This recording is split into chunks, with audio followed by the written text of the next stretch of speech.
Autonomia, il governatore Zaia scrive una nuova lettera ai cittadini del Sud dopo le polemiche sulla sanità di questi giorni. Non fatevi ingannare, dice Autonomia, è responsabilità, senza di questa il paese crolla. Camorra in Veneto, nella Marca incredulità per imprenditori e commercianti diventati complici dei casalesi. In città anche il fondatore di Libera che ammonisce anche i cittadini devono essere più attenti e responsabili. Allarme bomba nel pomeriggio alle poste centrali di Conegliano, ritrovato un post-it che annunciava un pacco esplosivo, l'edificio fatto evacuare, le verifiche delle forze dell'ordine danno esito negativo. Due 31enni di Milorio e un trevigiano tra i membri della cellula anarco-insurrezionalista smantellata dai carabinieri del Rosso in Trentino, tra gli episodi contestati l'attentato esplosivo alla sede della Lega ad Ala. Arrestato uno dei proprietari del pub di piazza Eschilo a Roma, dove è scoppiata la rissa nella quale è stato ferito Manuel Bortuzzo.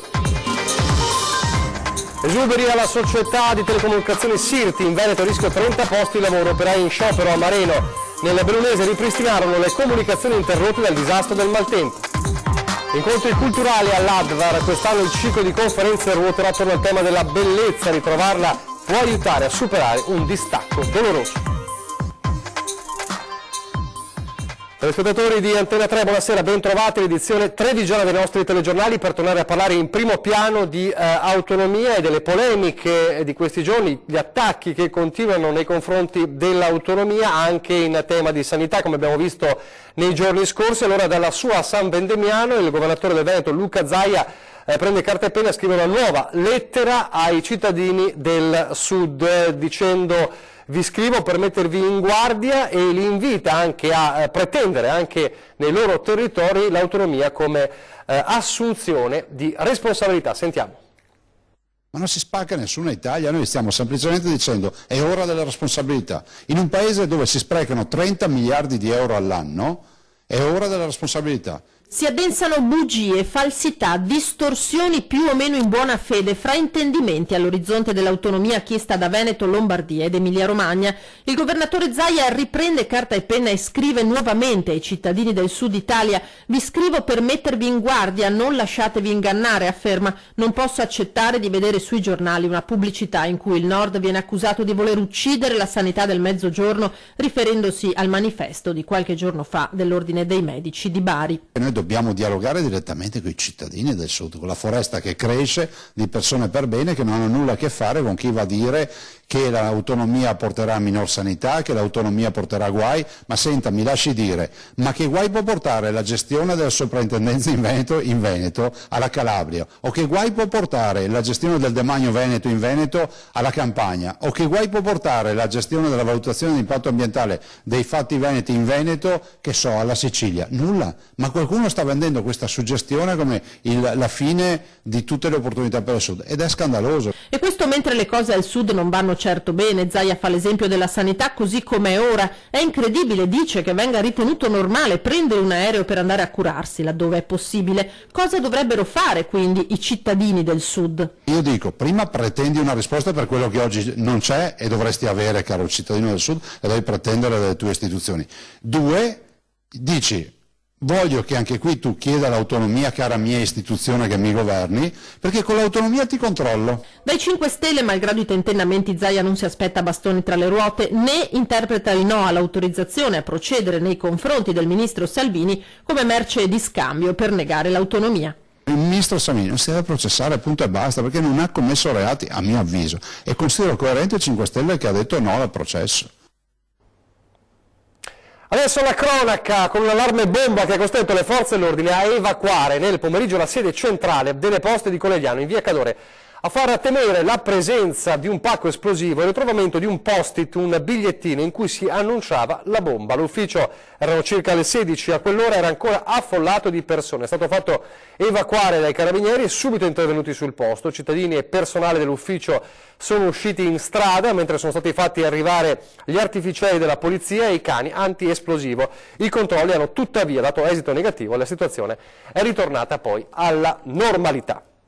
E adesso la pagina sulla inchiesta della Camorra in Veneto, i 50 arresti, come sappiamo arresti anche nella Marca trevigiana, molti gli imprenditori coinvolti e oggi è arrivato nel pomeriggio una nota del presidente di Confindustria Veneto, Matteo Zoppas, che dice: voglio esprimere da parte di tutto il sistema imprenditoriale veneto i ringraziamenti per il lavoro fatto dalla Procura Antimafia e dalle nostre forze dell'ordine per il duro colpo alla camorra nel Veneto orientale.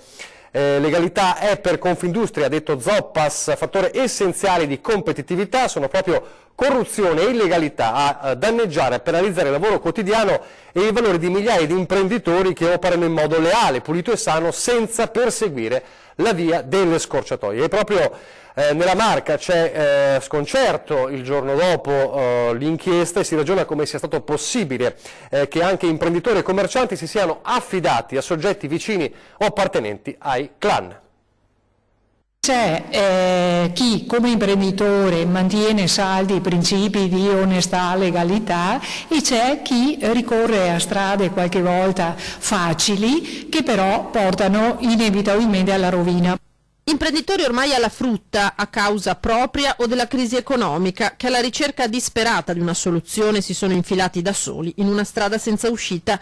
Il giorno dopo gli arresti scaturiti dall'indagine sulle infiltrazioni della camorra in Veneto della DDA di Venezia, nella Marca ci si interroga sui soggetti coinvolti e sulla loro trasformazione da vittime a complici della criminalità organizzata. A Franco Breda, 53enne di Vazzola, finito in carcere, si contesta il concorso esterno in associazione mafiosa. Avrebbe favorito l'immigrazione clandestina attraverso false assunzioni nelle società controllate dal clan dei Casalesi. In via Calgrande, la casa di famiglia andata all'asta dopo il fallimento dell'azienda di Breda è vuota da anni. La sorella non vuole neanche sentirlo nominare ed è proprio ai familiari che la gente di qui si stringe ora. Quello che è stato un commento generale è il dispiacere per la famiglia di questa persona, perché i familiari, i genitori, anche le sorelle sono persone molto per bene, già provati da vicende del passato purtroppo, e che quindi non meritavano questo tipo di avvenimenti in sostanza. Degli 8 trevigiani per origine o per residenza coinvolti nell'inchiesta, chi conta di chiarire tutto è Antonello Franzin, titolare della nuova Capital Auto di Quinto, attualmente ai domiciliari. Finito nei guai, dice l'avvocato, per aver cercato di recuperare attraverso un altro soggetto, Ennio Cescon, 52 anni di Salgareda, ora in cella, un credito per una fornitura di auto mai pagate. Ignorava completamente che il Cescon si sarebbe rivolto ad altre persone. Ecco. I camorristi, quindi. Franzin, dice il difensore, nega ogni addebito ed è sconvolto per ciò che gli sta accadendo. Capirà che tipo di reazione può aver avuto, insomma, di sorpresa, di stupore, di grande dolore, mi pare comprensibile. Questa mattina a Treviso c'era Don Luigi Ciotti per parlare con gli studenti delle scuole medie. Allora abbiamo chiesto proprio a lui, il più noto dei sacerdoti antimafia e antimalavita organizzata, un parere sulla vicenda dell'inchiesta Camorra in Veneto. Sentiamo le sue parole.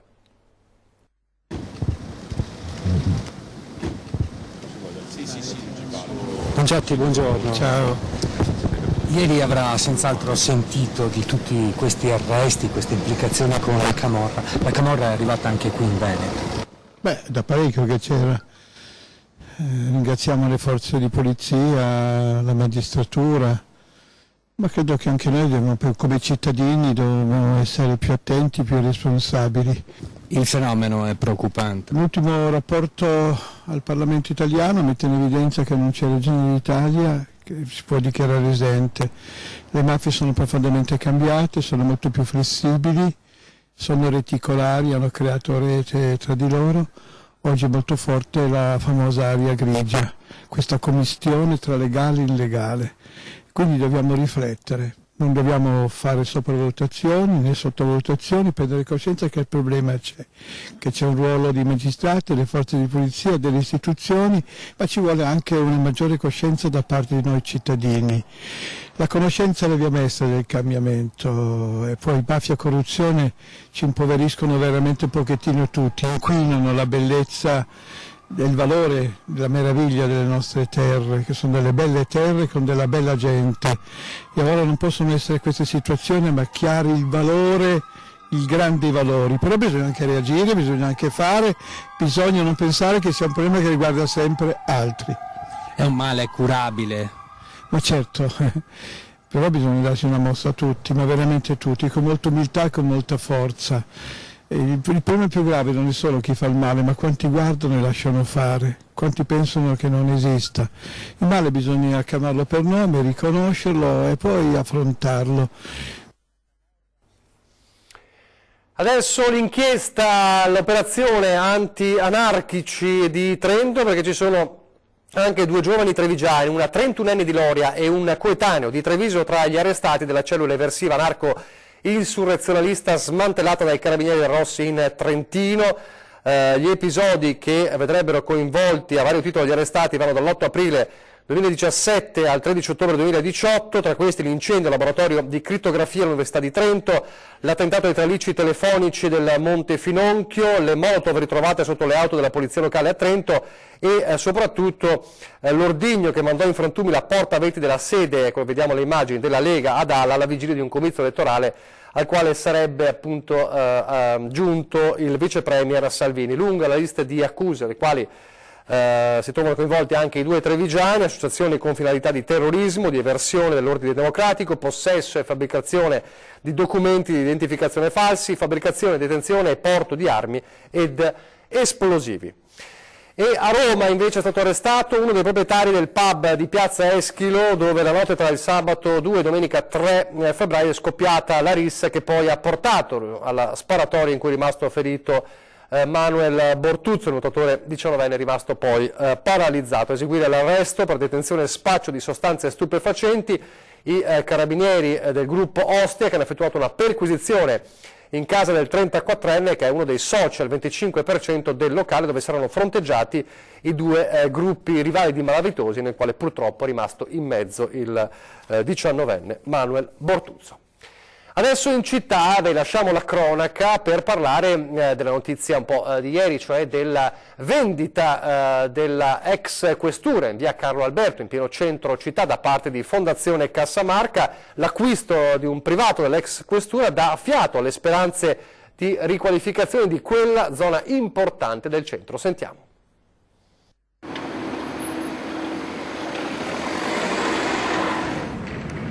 L'uscita delle volanti della polizia su via Commenda è una scena d'archivio che non si ripete più ormai da ben 8 anni, da quando cioè gli uffici della questura furono trasferiti in zona Appiani, lasciando vuoto lo stabile di via Carlo Alberto e trasformando di fatto un'area di 7.000 metri quadri in un buco nero in pieno centro. Qui a Santa Maria Maggiore, la zona, abbiamo diversi buchi neri. Il più importante penso sia questo della questura, che finalmente sembra aver preso la strada giusta per ravvivare un po' la via che dal centro porta a Santa Maria Maggiore, che ha bisogno di attività. La notizia dell'acquisto dell'ex questura da parte dell'imprenditore Roberto Libardi rimbalza tra le arcate sonnolenti della via e il progetto di riqualificazione con negozi, appartamenti e nuovi posti auto per molti suona come una musica lieta, come per il signor Sandonà e la sua argenteria di famiglia che resiste qui dagli anni 60. Abbiamo visto l'evoluzione di questi anni, lo svuotarsi della città, e questo polo, che era un flusso di persone che venivano per vari motivi, dava vita. Poi negli anni pian pianino è andato scemando e negli ultimi anni è stato un disastro, perché era un ricovero di piccioni sporco dappertutto. Io mi auguro che questo sia fatto in fretta, in maniera tale che non aspettiamo altro tempo. Fare presto, ma soprattutto una buona volta fare. Perché annunci, progetti, ripensamenti e cambiamenti non sono mancati, come testimoniano le pezze apposte sul cartellone di inizio lavori. Basta che parta, resta solo che fermo in questo momento. Qualsiasi che compri qualcosa, però rimane là, fermo, e non fai nulla, non vai da nessuna parte. Prudenza dunque, per parlare di rinascita di questa zona grigia del centro è meglio aspettare di vedere i fatti, e facendo 2 passi non si possono non notare altre vecchie ferite in attesa di guarigione, come l'ex Enel di Porta Carlo Alberto o l'ex stabilimento Simonetto. Le serrande chiuse e i locali vuoti non devono però scoraggiare. Nella speranza di una nuova fase per Santa Maria Maggiore c'è intanto chi si prende avanti e apre. Siamo tra quelli che aprono con una visione di lungo periodo. Noi ci siamo trasferiti da un'altra regione, il fatto che finalmente qualcosa si muova è sicuramente una cosa positiva. Restiamo a Treviso, le prove delle pacche sulle spalle non bastano più, la misura è colma, siamo pronti a partire insieme con forme di mobilitazione locale. Le dichiarazioni sono del responsabile della CGIL Medici di Treviso Tiberio Monari e del segretario generale della Funzione Pubblica Ivan Bernini. Il riferimento è al sottodimensionamento della presenza di figure professionali mediche che esisterebbe nelle strutture sanitarie pubbliche in provincia di Treviso. L'emergenza non nasce oggi, aggiungono gli esponenti della CGIL, detto che mancano almeno 300 medici solo per rimanere in ambito ospedaliero. La pazienza è ormai al limite e aumenta la frustrazione, oltre che lo stress correlato a ritmi non sostenibili e a responsabilità crescenti. Non vogliamo allarmare nessuno, concludono i sindacalisti, annunciando però possibili imminenti agitazioni, ma non siamo più disponibili a tacere. Già scesi in strada invece stamane a Marino di Piave, lavoratori della Sirti che hanno aderito alla mobilitazione nazionale contro gli esuberi annunciati dalla storica società di telecomunicazioni. Vediamo.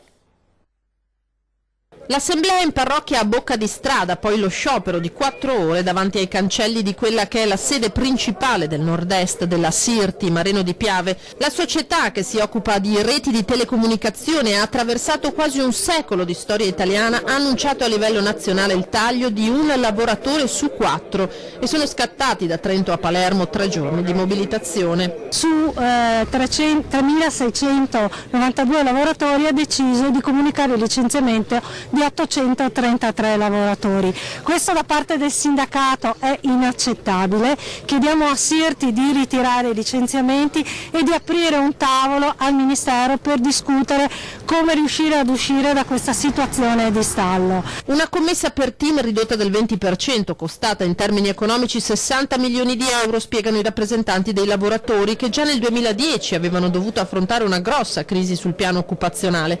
In Veneto le sedi sono 3, Mareno, Soave nel Veronese e Lentiai nel Bellunese, per un totale di circa 250 dipendenti. Sulla macro regione che comprende Veneto, Trentino, Marche ed Emilia sono 94 esuberi, ma nel nostro cantiere, essendo numericamente maggiore, si prevede che siano più o meno all'incirca una trentina. A Lentiai lavorano una ventina di operai, gli stessi che hanno fatto uno sforzo enorme dopo l'ondata di maltempo di fine ottobre per ripristinare le linee telefoniche nelle aree colpite. Ci siamo sobbarcati tutto il lavoro di emergenza che c'è stato nella zona del Bellunese, senza nessun riconoscimento. Abbiamo lavorato ore e ore, rischiando anche la pelle poi, perché sinceramente erano lavori un po' particolari, però adesso siamo su questa situazione e ci siamo anche noi, insomma. I lavoratori lanciano un appello ai politici veneti, ma non solo. Anche a chi ci ascolta di unirsi a noi, alle nostre famiglie,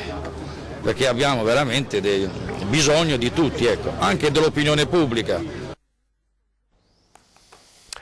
Adesso pochi istanti di pubblicità, al rientro parleremo della cosiddetta truffa dei diamanti.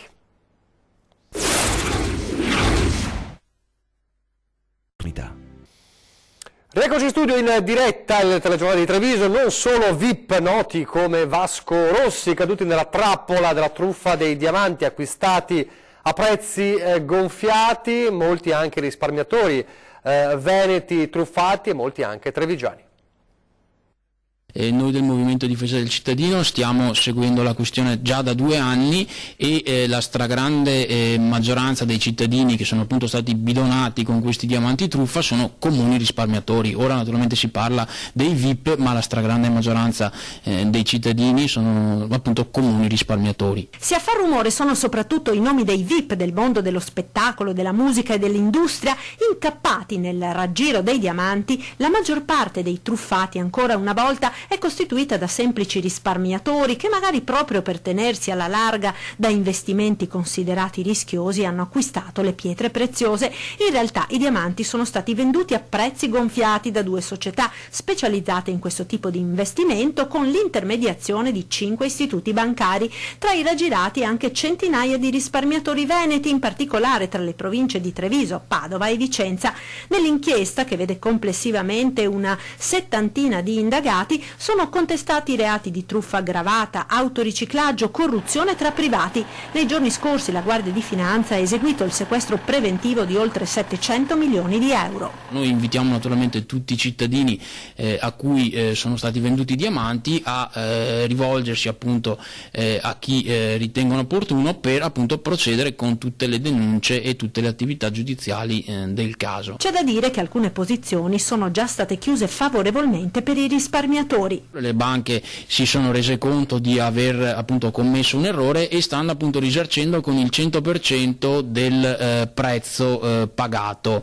Ci sarà poi comunque a breve il processo a Milano e appunto in ragione del sequestro sui 700 milioni di euro autorizzato appunto dalla Procura riteniamo che ci saranno delle buone possibilità per tutti per soddisfarsi. Da tenere presente che una delle due società è nel frattempo fallita. È importante che i risparmiatori traditi entro l'8 di marzo facciano appunto domanda di ammissione al passivo e se hanno appunto i diamanti in giacenza presso l'AIDB la domanda di rivendicazione. Parliamo di furti di bancali ai Giardini del Sole di Castelfranco, denunciati 2 magazzinieri e 2 camionisti, e i magazzinieri, che erano anche dipendenti del centro commerciale, sono stati evidentemente licenziati.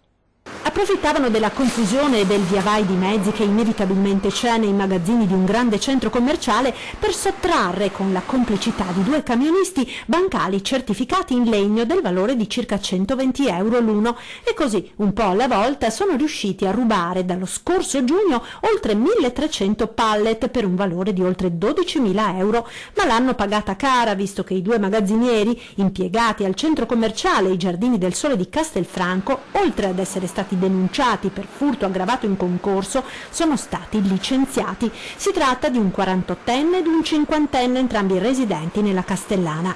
I 2 autotrasportatori che hanno caricato sui loro mezzi i bancali, un 44enne moldavo residente a Spinea ed un 45enne kosovaro che risiede a Quinto, sono stati denunciati. Ad accorgersi dei continui ammanchi di pallet sono stati i responsabili del movimento merci del centro commerciale, che hanno presentato denuncia ai carabinieri. L'indagine è scattata lo scorso giugno, con controlli incrociati anche sui turni di lavoro, fino ad arrivare all'individuazione dei responsabili, i quali, messi alle strette, hanno ammesso le proprie responsabilità. E così per i 2 dipendenti infedeli è scattato il licenziamento. Un tema caldo, caldissimo, quello dei fitofarmaci in viticoltura. A Conegliano il forum interregionale. In un periodo nel quale la coltivazione della vite e l'uso dei fitofarmaci sta infiammando il dibattito e ponendo in primo piano la questione della vicinanza dei vigneti alle aree urbane, abitazioni, scuole, il mondo produttivo è al lavoro per cercare prodotti e tecniche che siano sempre più all'insegna della sostenibilità. Il punto è il 13° forum sugli agrofarmaci in viticoltura nell'aula magna dell'Università di Agraria a Conegliano, a confronto tecnici ed aziende di Veneto, Friuli Venezia Giulia e Trentino Alto Adige. Si è visto proprio una sterzata negli ultimi anni di quelli che erano prodotti di sintesi, di molecole di sintesi, con quelli che sono particolarmente prodotti naturali o che stimolano la pianta a difendersi naturalmente. Le società agrofarmaceutiche per cui si stanno orientando sempre di più verso la selezione di prodotti che siano innanzitutto compatibili con l'ambiente, cioè quindi che abbiano un minore impatto per sia la salute del consumatore, dell'ambiente, ma anche la salute soprattutto dell'operatore che deve poi trattare in campagna. Però guardano soprattutto anche a una sostenibilità economica per l'azienda agricola. Ecco dunque che i prodotti fitosanitari, assieme a nuove tecniche meccaniche per i trattamenti delle viti, vanno di pari passo con una nuova sensibilità che viene sempre più chiesta agli agricoltori. L'agricoltore sta rafforzando e dovrà rafforzare quella che è la sua identità, l'identità produttiva, ma soprattutto l'identità della genuinità, del sano per chi mangia e del sano per chi abita da vicino. Gli incontri culturali dell'Advar è un ciclo di conferenze dedicato alla bellezza. L'armonia e la bellezza sono un valore fondamentale per tutta l'ADVAR, sia per quanto riguarda la relazione e l'assistenza con il malato, sia per quanto riguarda la struttura in cui ci troviamo, dove armonia e bellezza restituiscono all'ammalato proprio la sua dignità di persona. Il sentimento della bellezza è uno dei più antichi e profondi che si possano provare. Per inseguirlo, da sempre, l'uomo scrive poesie, dipinge quadri, compone musiche e costruisce relazioni affettive e amorose. Non è un caso, quindi, che proprio il tema della bellezza sia al centro degli incontri culturali organizzati da ADVAR, gratuiti e rivolti a tutti. Musica e convegni con relatori che affronteranno il tema da diverse angolature. Appuntamento il sabato pomeriggio nella chiesa di Santa Croce, con 4 date a partire dal 23 febbraio fino al 6 aprile. Celebrando anche i 20 anni del progetto Rimanere Insieme, gruppo di professionisti e volontari che aiutano le persone che hanno subito un forte distacco affettivo. E noi offriamo a tutte le persone che hanno avuto un lutto un luogo e un servizio dove le persone si possono fidare e affidare, narrarsi e attraverso una narrazione lo scambio e attraversare la sofferenza che stanno provando, recuperare un equilibrio possibile, iniziare nel tempo a costruire una nuova bellezza. Bisogna anche che la bellezza sia un pretesto, un'occasione di relazione e di vita. La bellezza vive nella relazione che ciascuno di noi intrattiene con le cose belle e attraverso le cose belle con gli altri. Roberto Tommasi, referente veneto di Libera, fra pochissimo con Ferdinando Avarino e quindi sotto i riflettori di 20 e 10 la Camorra in Veneto, da non perdere. E adesso le previsioni del tempo. Grazie per averci seguito. Arrivederci.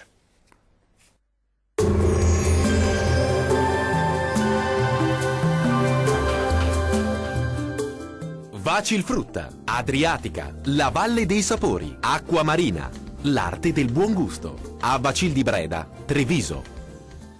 Ben ritrovati al meteo. Sul Veneto cielo sereno al massimo, poco nuvoloso, specie sui settori alpini. In pianura saranno possibili foschie e nebbie persistenti durante l'arco della giornata. Temperature minime comprese tra 2 e 5 gradi, massime oscillanti tra gli 11 e 12 gradi. Vediamo ora la situazione del Friuli Venezia Giulia. Lo scenario sarà molto simile. Il cielo si presenterà sereno o poco nuvoloso sui settori settentrionali. Al mattino possibili foschie e nebbie anche persistenti su pianura e costa, senza precipitazioni degne di nota. Temperature minime intorno ai 4 gradi, massime oscillanti tra i 10 e i 14 gradi. Vediamo infine la situazione del Trentino Alto Adige. Condizioni di tempo stabile e soleggiato soprattutto al mattino. Dal pomeriggio invece la nuvolosità sarà in aumento un po' ovunque, ma sempre senza piogge.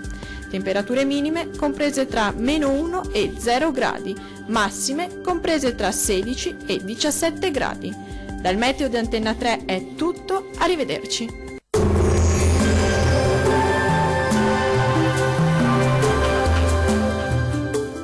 Vacilfrutta, Adriatica, la Valle dei Sapori, Acqua Marina, l'arte del buon gusto. A Bacil di Breda, Treviso.